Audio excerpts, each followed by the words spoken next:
Muy buenas a todos, ¿qué tal?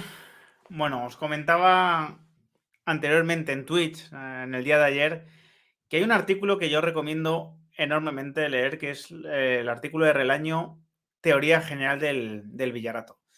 Y en este vídeo me propongo leerlo entero e ir parando, ¿no? E ir parando en las partes que puedan resultar más significativas, porque veréis que en 2011 Relaño escribió un artículo que explica bastante bien lo que estamos viviendo ahora, ¿no? Lo que estamos viviendo con el caso Negreira. No soy sospechoso, he discrepado de opiniones y, bueno, y de posiciones de Relaño en bastantes ocasiones, ¿no? Por ejemplo, su opinión sobre Florentino, bueno, pues yo creo que cualquiera que me conozca y conozca la opinión de Relaño sabe que no coincide con la mía, ¿no? Creo que a veces el enfoque que ha hecho sobre ese tema ha sido completamente equivocado. Pero bueno, aparte de considerarlo una persona, bueno, pues con un talento especial, ¿no? Para escribir y para analizar muchos temas, creo que, bueno, en 2011 hizo un artículo absolutamente cumbre, ¿no? Sobre el Villarato, en este llamado Villarato, que le puso el término, y la verdad es que no pudo ser más acertado. No sé si hoy tendríamos que hablar también de Negreirato, ¿no? Pero desde luego Villarato, vaya que sí hubo. Voy a compartiros el artículo, lo vamos a leer. Es un artículo largo, si alguno se cansa puede ir pasando hacia adelante porque la situación del Barça está hacia la mitad del artículo, pero creo que sería injusto por mi parte no leerlo completo, ¿no? Podría quitarle cierto contexto y no quiero hacerlo. Prefiero que sea largo a que sea incompleto, ¿no? De alguna forma. Así que nada, voy a compartirlo y empezamos, ¿no? Insisto, 5 de mayo de 2011, ¿vale? Hay algunas cosas que parece que las esté comentando hoy. Es alucinante en ese aspecto, ¿no? Vaya por delante que cuando acuñé la palabra Villarato no fue en relación a los favores arbitrales al Barça, sino en referencia a la forma sui generis de Villar de ejercer el poder y mantenerse en él. Bueno, recordad que Villar era el presidente de la federación hasta 2018, si no me equivoco, y en alusión a la longevidad de su mandato. Ya saben a qué me refiero. Renuevo a Clemente porque sí, si le echo, le pago, si echo a Luis Suárez no le pago, la selección no va a Zaragoza, o he ido una sola vez en 25 años, porque el de la Federación Aragonesa no me vota, al de la Castellano Manchega, que no me votaba, le doy el fútbol sala porque así me votará, a Samper, que a través de Santa Mónica me adelanta un dinero, le doy una España-Argentina para que estrene su campo con el césped sin asentar, lesión de Maxi. Bueno, esto está escrito en 2011, en pleno mandato de Villar, que ya sabéis que fue muy largo y básicamente está explicándonos cómo funciona la federación, ¿no? Cómo se produce ese intercambio de favores con las territoriales y, bueno, cómo se van comprando los favores y vendiendo también, ¿no? Las prebendas. O simplezas como decirle a Esperanza Aguirre, a la sazón ministra de Cultura y Deportes, que no hay que pedir la Eurocopa junto a Portugal, cosa que pidieron ellos, porque la vamos a conseguir por nuestra cuenta, para luego encontrarse con quien la gana es Portugal, o emprender el asalto a la concesión del Mundial 2018 sin buscar la menor complicidad del gobierno ni de nadie. Fiado en sus extraordinarios contactos internacionales. Ya saben, pactó con Qatar un intercambio de favores y el gato al agua se lo llevaron Rusia y Qatar. Y ese fasto cutre del avión lleno de gorrones de aquí para allá con la selección a donde vaya, para recibir el retorno en votos. O eso de tener una Copa del Mundo expuesta en el Museo de la Federación y el mismo día, muchas más veces ha pasado esto, otra copa itinerante expuesta en cualquier punto de la piel de toro para que los aficionados se hagan fotos junto a ella, sin avisar de ninguna que las dos es real. Bueno, habla de una forma muy particular que tenía de gobernar Villar, evidentemente, ¿no? O ese ir y venir acopiando dietas, con la federación paralizada a la espera de él para tomar una decisión, o ese reglamento de competiciones, más viejo que Garibaldi, redactado de una manera casi ilegible. Bueno, aquí creo que me puedo saltar algunas cosas porque se está entendiendo a qué se refiere Relaño con eso. Todo eso y varias cosas de esta índole, no quiero aburrirles, y la permanencia en el tiempo de ese estado de las cosas y de la persona que la simboliza y se perpetúa, es lo que hace ya algún tiempo di en llamar Villarato. Discreto elogio al personaje. En realidad, Villar no inventó el Villarato. Es algo tan viejo como el poder, que siempre ha ideado técnicas para mantenerse. Pero el suyo es un caso tan próximo, tan prolongado y tan de catón que merece el homenaje de un término que le sobreviva. Y los árbitros en la mano, con el hombre más fiel, Sánchez Arminio. Ya sabéis que fue vicepresidente presidente del Comité Técnico de Árbitros durante toda la etapa del Villar. Y el más devoto, Díaz Vega. esos árbitros cuya labor no puntúa en los clubes, sino un comité estricto que al final de la temporada suma y luego aplica un factor de corrección. Fijaos, ¿no? Como aquí ya introduce el término factor de corrección, que es tan importante para entenderlo de Negreira, para que la escala se acomode más aún al criterio que conviene. Árbitros, gente sufrida y de buena fe, descarto desde hace años, cuando Porta desmanteló una trama, que haya venta de árbitros en nuestro fútbol, no la hay. Bueno, está hablando de ese criterio tan discrecional a la hora de evaluar a los árbitros, ¿no? Y de decidir, por lo tanto, su futuro profesional. Pero hombres, en fin, hombres sobre cuya carrera profesional deciden otros, deciden los servidores del Villarato, sus jefes, puestos ahí por Villar. Ellos deciden quién es internacional o no, quién merece bicocas muy bien pagadas, como ir a arbitrar unos mesecitos a Japón o dar un cursillo de árbitros a Qatar. ¿Os suena todo esto con lo que está pasando recientemente? ¿O a quién se le escucha a la hora de recomendar a tal coleguilla del terruño, que viene bien y promete? Lanzar árbitros del terruño, apadrinar y ver triunfar a jóvenes que practican el oficio en su regional. Es una de las cosas que más felices hacen a los árbitros consagrados. Bueno, me salto un poco esto. Volveré sobre este tema más abajo. Pero es una constante que los que llegan más arriba son los árbitros que menos... No son los árbitros que menos fallan, sino los que cuando fallan lo hacen como viene al sistema. Esos son los árbitros de los últimos tramos de las grandes competiciones, los grandes partidos de las ligas, los que llegan a internacionales, a fases finales de Eurocopas o mundiales, ¿no? Aquí relata algunos ejemplos, ¿no? De escándalos que ha habido en partidos internacionales. Saltándome esta parte, no le quito contexto, evidentemente, ¿no? Así que no es de extrañar que a nosotros, que siempre hemos ido de Panolis, nos haya ido generalmente mal. ¿Recuerdan el codazo de Tassotti? Hay Italia a Luis Enrique y la sangre de este. Por supuesto, recuerdan lo de Algandur contra Corea o el gol de Mitchell contra Brasil en México. Bueno, está hablando de errores que han perjudicado muchísimo, ¿no? A España, y aquí precisamente comenta que en el Mundial que organizó España, curiosamente, no pasó eso, sino que pasó la primera fase, bueno, beneficiándose de varios errores, ¿no? Arbitrales. Arbitrar así es una ciencia, una artesanía, un arte, un cinismo, algo de todo eso. Llegan más arriba los que mejor lo hacen. Tiene que parecer un accidente, un descuido, si no, no vale. Si te pasas, te apartan, porque Roma no paga traidores. Pero peor que pasarse es equivocarse como no conviene. Es que son frases que hay que quedárselas, ¿vale?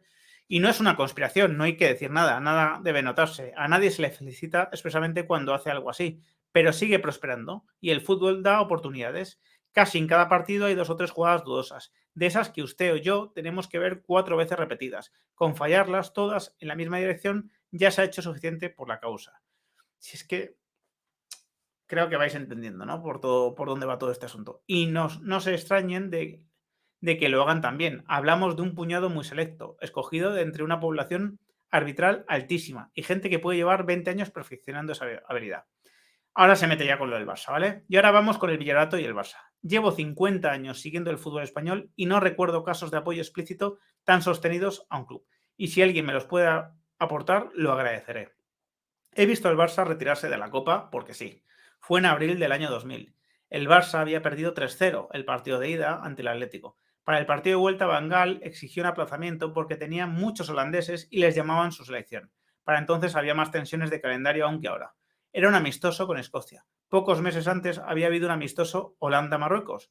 Y para esa vez, Van Gaal obtuvo de sus paisanos la gracia de que no convocaran a los barcelonistas para que jugaran el partido del centenario del club. Barcelona-Brasil. Esta vez Van Gaal y el Barça decidieron no pedir el favor, prefirieron reventar el partido. Dijeron que entre ausencias y una lesión, a Múnich ya tenía la alta médica, pero aún no había reaparecido, solo les quedaban 10 jugadores. Que completar el equipo con canteranos, el reglamento impone que tiene que haber un mínimo de 7 de la primera plantilla, de modo que se podría hacer, y la masía ya existía, desvirtuaría el partido. Así que presentó al partido con 10 jugadores, en una escena bufa. Guardiola, muy honorable capitán, abandonó la fila en un momento dado y se acercó al medio del campo a comunicarle a Díaz Vega que esto es lo que hay. Santi Denia, igualmente honorable capitán del Atlético, que viajó y compareció en tiempo y forma, asistió circunspecto al breve diálogo. Todo televisado en directo. Luego, todos a casa sin ducharse. Eran semifinalistas los 2 equipos de Madrid y los 2 de Barcelona. Los 4 tenían internacionales. Los otros 3 jugaron, prescindiendo de los suyos, dado que esa fecha se montó en fecha FIFA. A ninguno le dio por hacer algo parecido. La sanción por algo así es un año sin participar en la Copa. En verano, aprovechando una de sus reelecciones, Villar le indultó. No está entre sus competencias hacer tal cosa. Salto 2003. Otro pleito de internacionales para encajarle a Ronaldinho los descansos precisos ante un partido de la selección y otro de liga. El Barça jugó su partido contra el Sevilla a las 12:05 de la noche, haciendo alarde de su poder para mover Roma con Santiago. Allí estaba el árbitro, correctamente uniformado y dispuesto, y hasta el nido, tan que él, en el palco junto a la puerta. Una de cochinillo. ¿Recuerdan? Medina Cantalejo, por cierto, hizo lo posible por salvar el partido. Tras una larga interrupción, hizo bien. Fue cuando el segundo retorno de Figo al Camp Nou tras su salida, cuando cometió la afrenta de sacar los córners, cosa que no había hecho en el primer regreso, pero que hacía sistemáticamente en los demás partidos. El encargado de la megafonía había anunciado en entrevistas de prensa previas que cuando diera las alineaciones haría una pausa al llegar a Figo, para que la gente le abucheara a fondo. A pesar de ese anuncio, no le alejaron de la tarea, sino que le permitieron hacerlo. El ambiente envilecido degeneró.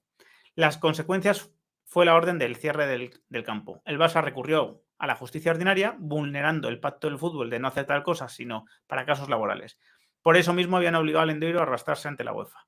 Pero con el Barça fue distinto. Mientras tenía el caso en los tribunales, se modificó ad hoc el artículo 118 de los estatutos. Entonces lo retiró. Y la modificación le salvó del cierre. Luego se han seguido cerrando campos por cosas menores, pero no todo el mundo es el Barça.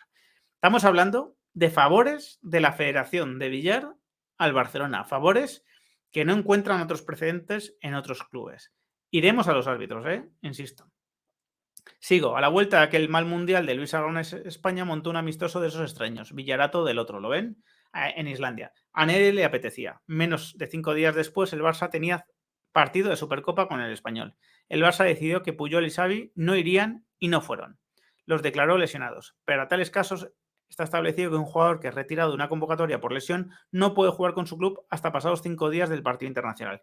Por supuesto, Xavi y Puyol jugaron la Supercopa. Por supuesto, el Español hizo una reclamación. El caso era de catálogo. Por supuesto, el asunto se enterró en las sentinas de la Federación. Sigo más. A la final de Copa de 2004 llegaron el Zaragoza y el Madrid. La ciudad escogida fue Barcelona. Pero ¿cómo consentir que el Madrid a la sazón galáctico ganara una final? Todo el mundo daba por sentado que ganaría allí. ¿Podría profanarse el recinto con el himno del equipo campeón? No, hubo que jugar en Montjuïc, de menos capacidad, con pista peor por todos los conceptos. No se iba a hacer eso al Barça. Esta vez, sin embargo, el mundo culé perdió un gusto, porque la final la ganó el Zaragoza, ¿no? Recordad que fue una final y podría haberse glorificado, ¿no? Con ese triunfo del Zaragoza. La penúltima y gorda es casi de anteayer. La huelga de controladores convulsionó todo el fútbol. La víspera, equipos de toda España se echaron a la carretera en autobús. Algunos se cruzaban toda España, otros, como el Atlético, solo media. El Barça lo tenía fácil, jugaba en Pamplona, AVE a Zaragoza y un autobús a Pamplona. No hacía falta ni tomar precauciones en la víspera. De hecho, el Barça siempre viaja en el día. Alguien les dijo que se arreglaría lo de los aeropuertos y no tomaron la menor precaución. Cuando vieron que no había vuelos, decidieron que mejor dejarlo para mañana. Llamaron al secretario de la Federación y lo arreglaron con él, sin consultar ni por cortesía a Osasuna.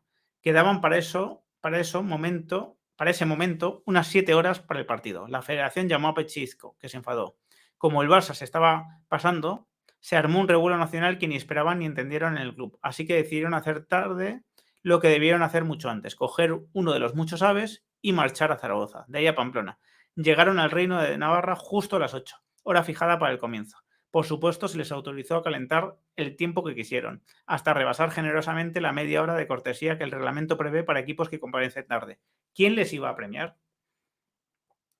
Y todo agudizado a partir de las elecciones de 2004, ¿no? Aquí está el origen del Villarato, cuando Gerardo González se presentó contra Villar. Gerardo González había sido secretario de la Federación. Tuvo un choque con Juan Padrón, vicepresidente, porque este enredó en los comités para una decisión disciplinaria que afectaba a un club de su patria chica. Osó pisar el territorio de Gerardo González, que llevaba a eso.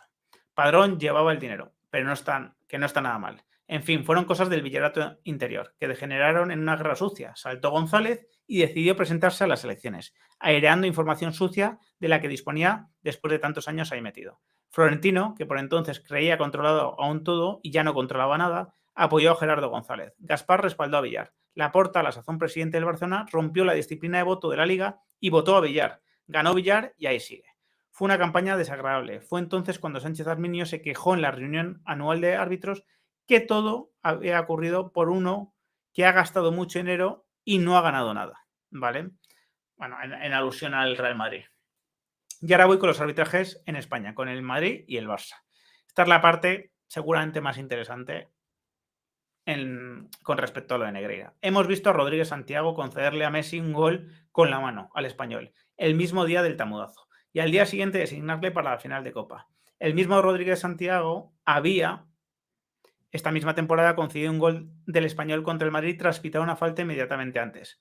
He visto a Mejuto pitar un penalti a favor contra el Atlético fuera del área y ese mismo año ser designado para el Mundial, al que si finalmente no acudió fue por caso de que uno de sus líneas estaba pasado de peso. Muchos años atrás, Guruceta pitó un penalti fuera del área a favor del Madrid en el Camp Nou. El partido no acabó, fue suspendido por 6 meses y no volvió a arbitrar al Barça en toda su carrera. Y al revés, he visto a Tristan Oliva concederle un penalti discutido al Madrid al final de un partido contra el Valencia. El Lusiro Nage, ¿recuerdan? Es uno que le hicieron a Raúl, que por cierto para mí fue. Bueno, pues para el caso es lo mismo. Bien, pues fue eyectado del sistema. El año siguiente era delegado del campo del Murcia. No había llegado a la edad de jubilación. He visto a Dauden Ibáñez limpiarle un gol legalísimo al Atlético contra el Madrid. Helguera le lió con su protesta y perder la internacionalidad. Así que he visto pistas suficientes que explican, no justifican, que en caso de duda los árbitros hagan así en vez de asao. Ya sé que esto cada cual lo ve de una forma y con frecuencia hay quien me esgrime esta u otra jugada. Y sí, aún hay veces que el Madrid sale bien y hasta veces que el Barça sale mal, pero son las menos. Y esto hay que mirarlo como un cuadro impresionista, tomándolo desde cierta distancia, no pincelada a pincelada. Yo recuerdo una cosa. Este artículo es de 2011, o sea, Relaño no vivió lo de los 108 jornadas con un solo penalti en contra del Barcelona y con una expulsión. O sea, no vivió esto y en 2011 ya estaba escribiendo sobre todo esto. Es que no vivió los años posteriores que quizá fueron todavía más duros. Hemos visto incluso un nuevo indulto en el verano de 2008 con ocasión de la Eurocopa. Pepe traía una suspensión de la Supercopa del año anterior, pero a él no le alcanzó. Casualidad. La relación de indultados se anunció justo después del partido. Sí le alcanzó Alves, entre otros, que traía suspensión de la liga anterior y pudo empezar esa. Por cierto, aquella Supercopa la ganó el Madrid en un gran segundo tiempo, 9-11 en el partido de vuelta ante el Valencia. Tuvo 2 expulsiones.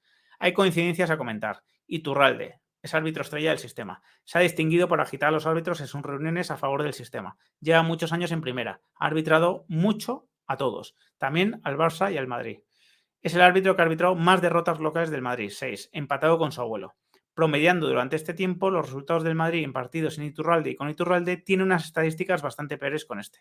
En el caso del Barça es al revés, las tiene algo mejores con Iturralde que sin él. Bueno, pues a él le dieron el Barça-Madrid del 5-0. Sería extravagante achacarle la goleada y sé que el mero hecho de citar este caso es exponerse a la caricatura, pero si en un solo momento el Madrid pudo meterse en el partido, fue cuando Valdés, con 2-0 y tarjeta amarilla, le hizo penalti a Cristiano. Iturralde se lo negó. Iturralde lleva años en primera, ha arbitrado bastante a los dos.